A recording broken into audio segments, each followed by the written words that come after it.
Welcome to the Knitfolk podcast. This is episode 33. My name is Jaclyn. You can find me on Instagram, Ravelry, Pinterest, basically any social media is at Jaclyn Salem. Show notes for this episode and all other episodes can be found in the Knitfolk Ravelry group. And this is a podcast generally about knitting and sewing and just whatever kind of crafty stuff I get up to in my day-to-day life. Thank you so much for coming to join me today if you're a new viewer, and hello to returning viewers again. I anticipate that this is going to be a little bit of a shorter episode just because I've been very monogamous with the projects that I have been working on. So with that, we'll jump right into, I guess, a quick finished object, even though I showed it to you last week. I did block the heady shawl. The ends are not woven in yet still because I just pulled it off the mat earlier today, and you can see maybe too soon because there's like a ripple from where it was still wet, but I do think that blocking really did help this. It's not fanning out as much as it was before. It is a little bit bigger. Let's see it. There we go. This is the Heady Shawl by Isolde Teague, in case anybody is not familiar with the pattern, and it's knit in Brooklyn Tweed Shelter, which is their worsted weight, in the Hayloft colorway and the postcard colorway. This was almost a year-long work in progress, probably actually about a year, so I'm really happy to have finally finished it. It is really, really beautiful, and I'm glad to have it as a finished object, but this was definitely a product knit for me, and then most of the time I am just a project maker, or process maker, I mean, so there we go. Finished, minus the ends being woven in, so I will be able to wear this to the Washington County Farm and Fiber Tour this year, which I'm very excited about. And yeah, I do, like I said, think that blocking solved a lot of the issues. Doesn't fan out as much, it is a little bit bigger. I still think the best way to wear it is the more modern style, but yeah, there we go. And now we're going to talk about works in progress, which, oh man, I'm in love with this project that I'm working on, you guys. And I showed it last week. It was more of a baby whip. Now it's like a full-fledged whip. It's growing up. It's in high school right now, I feel like. This is the Brookings sweater by Marie Green, also known as Olive Knits, and it's knit in a really special yarn that I picked up last year at the Washington County Farm and Fiber Tour. It is 100% Cormo, hand spun by the nuns of the St. Mary's on the Hill Farm in Washington County. I love the cable-y goodness. This is the sleeve. There is a large cable in the center, which is flanked by a small panel of seed stitch, and then a smaller cable on the other side of the seed stitch. It's just a dream project. Knitting nirvana in every way. I will say I ran into a bit of a snag. Are you going to be able to see it? I don't know. I can't really see it on the reflection on the flipped around camera, but it's pretty slight. I did not alternate skeins with this project because I figured that it's all from the same fleece. Why would I need to alternate skeins? Wrong-o.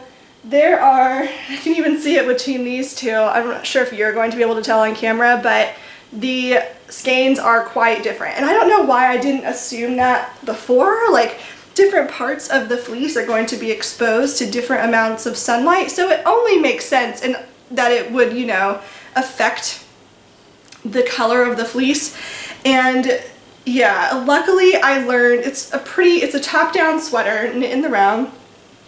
Luckily I figured it out pretty quickly, but unfortunately I had been knitting in the dark for most of the beginning of this project, and it was only when I saw it in the light that I was like, oh no. So there's like this small, probably 2-inch wide strip that you can only see on the back. You can't really see it on the front when I noticed it, and so that's when I've started alternating skeins. It is currently on I'm kind of put the body of it on hold for a little bit because I'm deciding I'm going to go ahead and knit the sleeves first, just because I want to make sure that the sleeves are the length that I want, because I can always wear I like cropped sweaters anyway for my body type.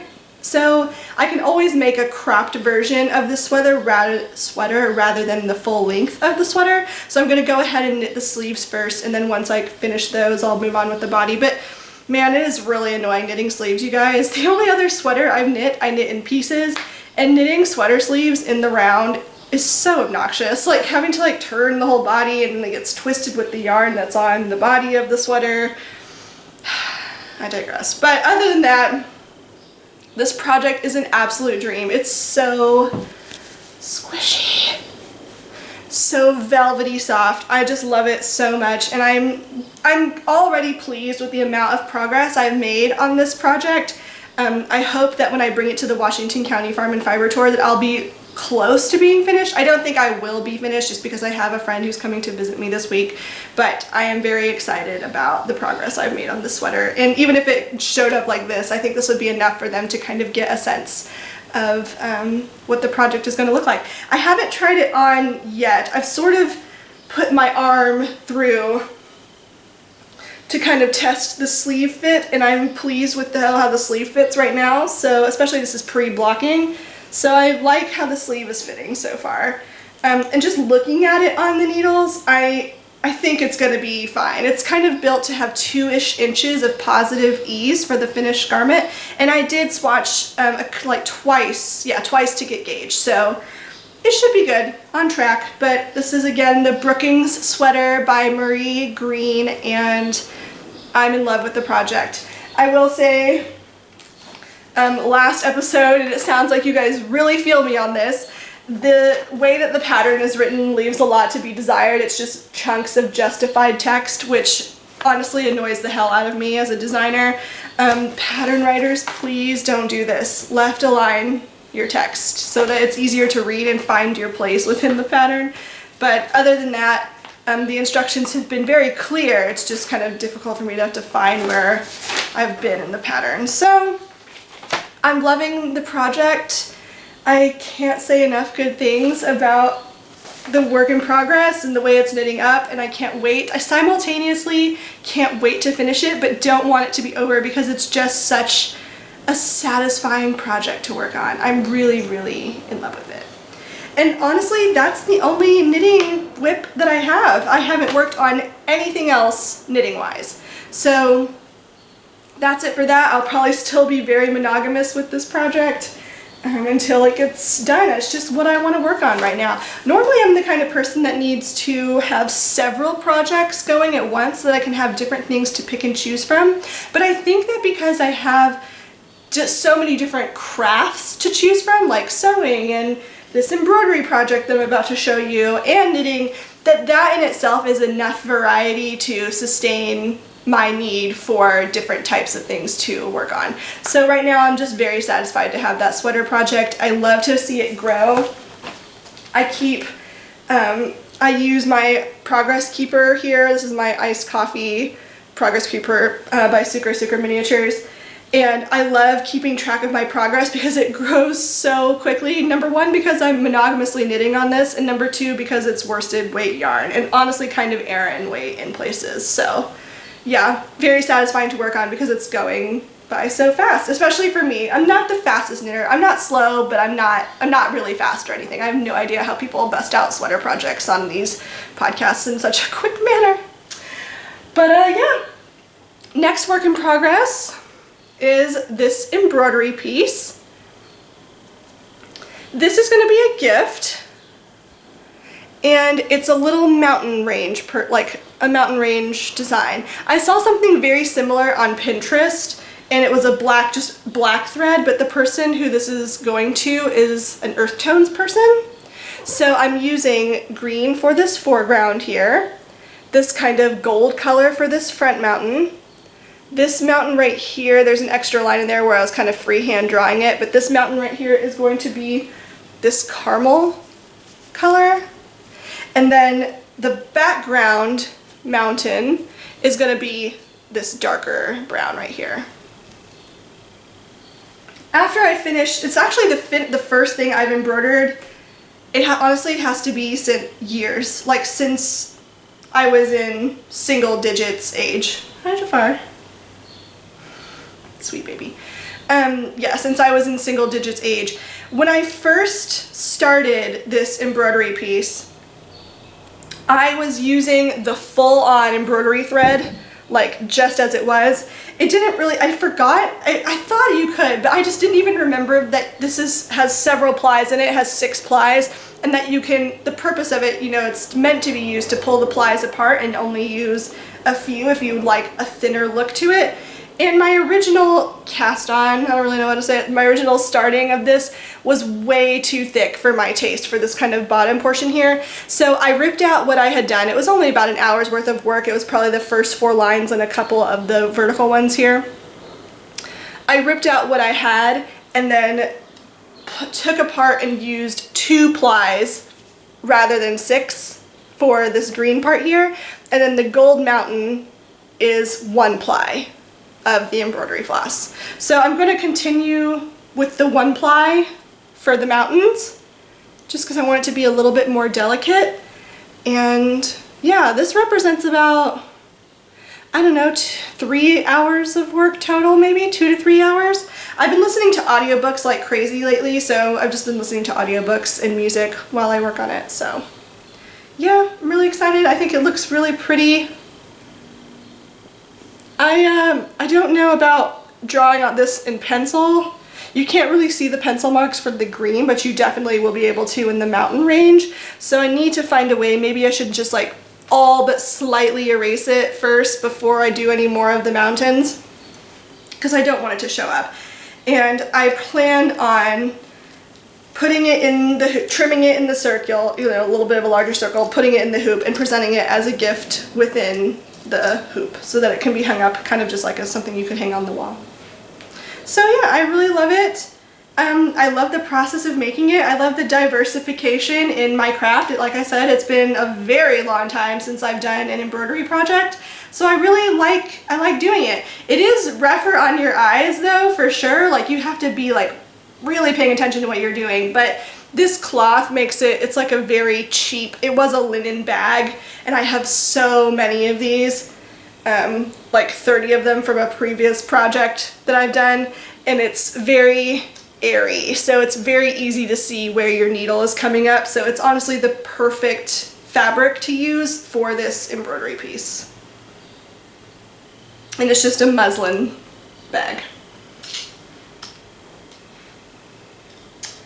And then with that, we'll move into Spoolish Games, which is the sewing segment of the podcast. Unfortunately, I have not been able to start any of my summer tops yet for the Summer Top Make-Along hosted by Sarah of the Yarns at Yinhu podcast. I've ordered fabric for them. I would like to make the sorbetto top for sure. It's a new free Colette pattern that I talked about last week, but my fabric hasn't come in for it yet. I ordered a lot of fabric. I ordered enough to make 5 tops at least, and I have enough in some to get a dress out of it, and then I also ordered some more black twill fabric to finish up a dress that turned out way too short for me, and I have to recut the skirt portion of it. So that is currently on its way to me. It should be here. It's supposed to be here yesterday, but Brooklyn mail, you know, it's somewhere at the Brooklyn post office, so I just have to wait for them to deliver it to me. But I will definitely be making a sorbetto top. I also bought some really special Rifle Paper Company, the Les Fleurs fabric that I'm just in love with. I've been wanting to make something from for ages. So I bit the bullet, I bought some, and it will either be a top. I feel like I shouldn't talk about this until you see it, but whatever, I'll show you I'll show it to you when I get here. Blech. I'll show it to you when it gets here, but it's either going to be just a top or the bodice for a skirt, for a dress, sorry. So yeah, excited about that. But my sewing project that I've mainly been working on is my quilt for the quilt along. So I have basted it together, and now I'm working on the actual quilting of it, stitching in the ditch. Easier to see on the back side of it, I guess. And I just used a sheet for the back of my quilt, the backing fabric. That was suggested to me by a couple of viewers who commented on the episode of the quilt along tutorials comments, and brilliant. I don't know how I could have never thought about doing that before, but it's a great idea. So if you're looking for a cost-effective way to purchase backing fabric, go for a sheet. That's what I did. So using a sheet for the back of my quilt. Oh, I love it. It's so cozy just sitting with it. It's a very heavy weight. It's going to be so comfortable to snuggle up with on the couch. It's already very warm, so I love having tons of blankets in a pretty beautiful quilts in a blanket basket. Growing up, my parents always had a basket that was just full of blankets and quilts, and of course we always fought over the one that I made that was like super off and janky, but whatever, it was beautiful. And I have to say, you guys, it is so heartwarming to see the quilts that you're making. I love looking through the Brooklyn Knitfolk QAL tag to see the quilts that you guys are making and just how excited you are about these beautiful projects that you are making that you didn't know you were capable of until you tried. So I'm just so, it's just, yeah, like I said, super heartwarming to see how excited you are about the quilts that you're making. So if you would like to post about the quilt you're making, come to the Ravelry thread, join us, talk about it. There's no official end date. The official start date was March 21st, but there is no official end date as of yet. Not all of the videos have been released. I just released a video yesterday about how to baste the layers of your quilt together before you start quilting the layers together. And right now I'm in the process of filming the quilting video, so that will be the next one. Hopefully up by tomorrow, I would guess. I don't see why not. So with that, the only thing that's going to be left is just binding the quilt, and that's pretty simple as well. So I'll assign some sort of end date to this. It'll probably be at the end of June, maybe, something like just leisurely. I'm not too picky about make-along stuff, so yeah, as long as you guys are having fun, I'm having fun. And I did have a question in the Ravelry group about whether or not it was okay to not follow the specific pattern that I had given because she already had stuff to make a jelly roll quilt, but she has never made a quilt before. Yes, yes, yes, by all means. This is just a way to inspire you guys and give you the tools and knowledge to make your own quilts. By all means, if you want to take on a first project that's a different pattern than the one I'm giving you, I'm 100% fine with that. You're still eligible to win any prizes that I'll be giving for this quilt along. And yeah, so please, yes, all quilts, quilting, welcome. It's just a general quilt along. It's not the 6-inch quilt along. So this is how mine is looking. I'm very excited about it. It's, like I said, very cozy and comfy. And that is really all of the making I have to show you for the time being. There are a couple of other things I want to talk to you about. First is something I haven't talked about in a while, some new favorite podcasts. I've been on a new podcasting, or new to me, not necessarily new, podcasting discovery binge. I've just been wanting to find some new ones, and I was thinking I should report back with the ones that I found because I love sharing ones that I like, and I know at least 2. I want to say it was 3. And I'm going to hate that I can't remember the third one because when I remember it, it's going to suck. But anyway, the first one that I'm really, really excited about, it's a very, very new podcast, 1 episode out currently. It's an audio podcast, and it's called Mrs. M's Curiosity Cabinet. You guys may be familiar with her. She has an Instagram, a beautiful Instagram that focuses a lot on her sewing and knitting projects. And recently she has started an audio podcast, and I'm really excited because Meg really brings something unique to the table, I feel. She talks a lot about sustainability in her crafting, which is something that I am very conscientious of and try to think about when it comes to my own making, but not something that will necessarily 100% inform the decisions I make about my crafting. It definitely plays into my decisions, but is not, if I love, you know, like I'm never going to stop, well, never say never, but for now, I'm not going to stop buying acid dye yarns. I love them so much. I'm not going to buy only natural wools, and I'm not going to buy things that don't have superwash in them ever. So sometimes I just make exceptions for those things that I love, and I have no problems with that, but I love hearing the perspective of people who do, because I would love to incorporate more of that into my lifestyle. So if sustainability and crafting are two of your passions, I would definitely give Mrs. M's Curiosity Cabinet a listen. Very informative. I just feel like I learn a lot when I listen to her, and her Instagram is definitely also worth a follow. I feel like every time she posts something, I'm always learning something from her. And people who can teach me things are like top of my list when it comes to things I want to watch and listen and read.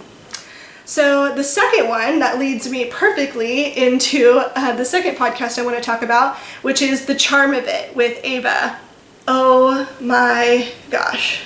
You guys, so informative, especially for more newbie knitters like myself. I've been knitting for coming on 2 years now, seriously at least. I'd learned to knit in college, but only seriously for the past 2 years. And I learn so much from Ava of The Charm of It. She is just such a talented knitter. One of the things I really like about her podcast is her dedication to craft. Similar to Maria of Stitched in Sweden, where they just really put their 100% effort into making sure that the things that they are making are made to the best of their ability. Ava is not afraid to, in fact, she expects it. Like, she expects that on any kind of major sweater project, for example, that she's going to rip back at least one time in a major portion of the sweater. She just goes into it expecting that. She is not afraid to rip out a whole sweater and re-knit it 2-3 times until it is perfect and fits what she envisions for the garments that she's knitting. She really gets into nitty-gritty details of the projects that she makes, so she can spend, an hour talking about only 2 to 3 projects for the entire time, because she gets really in depth into the details of the projects she makes. That may not be for everybody, but it's certainly for me. I love the details of things, and again, I learned so much by watching her. She's also just extremely, what's the word I'm looking for? Because it's the opposite of what I'm being right now. Eloquent. She's very eloquent in her speech, and she's very good at public speaking and talking to you. Her vocabulary is nice, their word choices. So I could go on, but she's just a very pleasant person to watch. She's definitely one of those get cozy, get, a big cup of your favorite beverage and settle in, because, okay, I do apologize. My camera battery did just die, so I had to stop and charge it, and now it's really dark outside, so the lighting has changed. Hopefully I can fix this in editing. I do know that I was talking to you guys about The Charm of It with Ava, and I don't exactly know where it cut off, but basically she is really, really good at giving you the details, really deep dive details of projects. And so I learned so much from her just in I've watched 2 of her episodes, and I'm hooked already. I cannot wait to see more of her episodes. I need to watch some of the back ones. Her color work is just amazing. So really, especially if you're new, or actually, if you're new, you're gonna learn a lot, and if you're a seasoned knitter, it's gonna feel really great to watch somebody who has clearly a lot of industry knowledge. So highly recommend that, The Charm of It with Ava, and Mrs. M's Curiosity Cabinet, which is a new audio podcast. So with that, I'm going to move into a couple acquisitions. Both were gifts. I have 2 for you, and one has a giveaway included. So the first one I want to talk to you about is Yoshi and Lucy Knits, who has the Yoshi and Lucy Knits podcast, hosted by Denise. She has an indie dyeing yarn company, and she offered to send me 2, one to keep for myself and one for you guys. So I looked through her shop and picked out these 2. You can never have enough gray, honestly, and this is a really good gray. It's called City Sidewalks, and it's on her Isabel base, which is a 75/25 superwash merino and nylon. So it's a fingering weight yarn, 463 yards. Again, I hope this color is going to come off well enough. And then the second one is a sock blank, which I've never tried before, so I think I'm going to keep this one because I would love to try a sock blank sometime. But this is called Cruciatus Curse. It's a Harry Potter inspired colorway, and it's a gorgeous pink that has speckling of splotches of darker colors in it. So like green, reds, some oranges, some peaches, some browns. It's super, super pretty. Here, since I'm going to take this one anyway, I'll just take off the ball band so I can show you.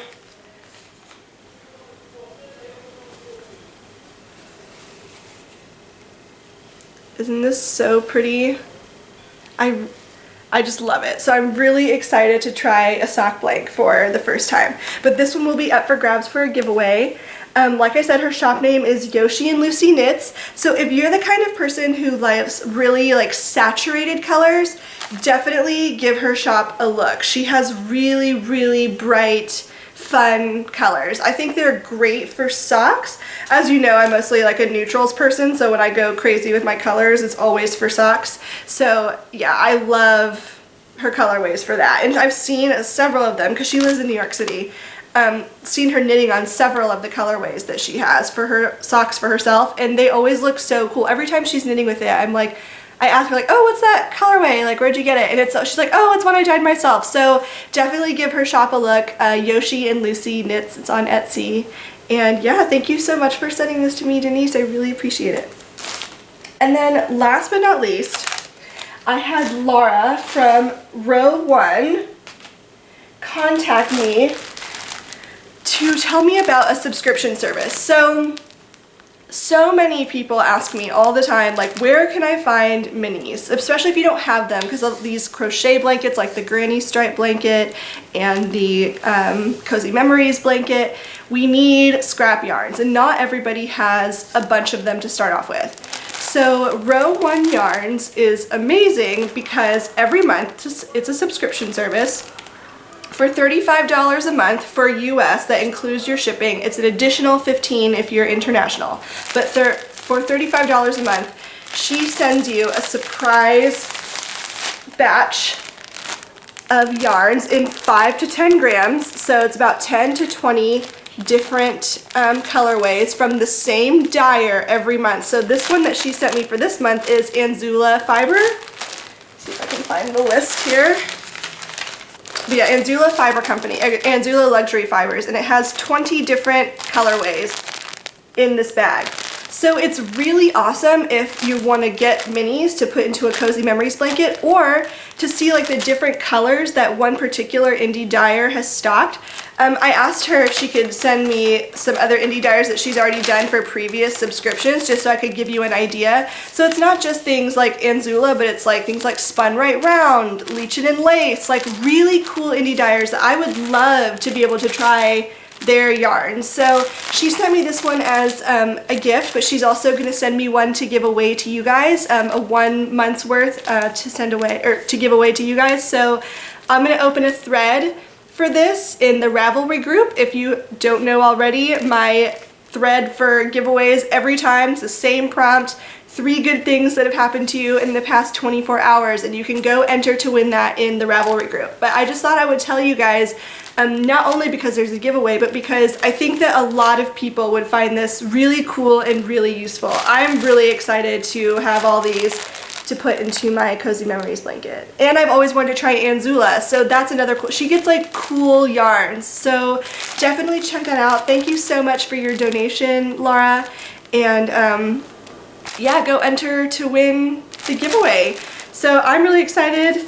I think I might subscribe to this, even though I have tons of minis, but I think it's the concept of trying a dyer and seeing all of their colorways is really, really cool. So again, that's Row 1, in case you didn't know. This is what her logo looks like. And, oh, one more thing. She's offering a 20% off the first month with the promo code HELLO20 at checkout. So HELLO20 at checkout, and you can get 20% off your first month's subscription. So, and with that, I think we will end the episode here. Like I said, a bit of a shorter one because I've been so monogamous with the projects I've been working on. As always, if you have any questions, please feel free to leave them in the show notes for this episode on Ravelry or in the down bar below. I hope you guys have a really great day, and I can't wait to talk to you soon. Bye!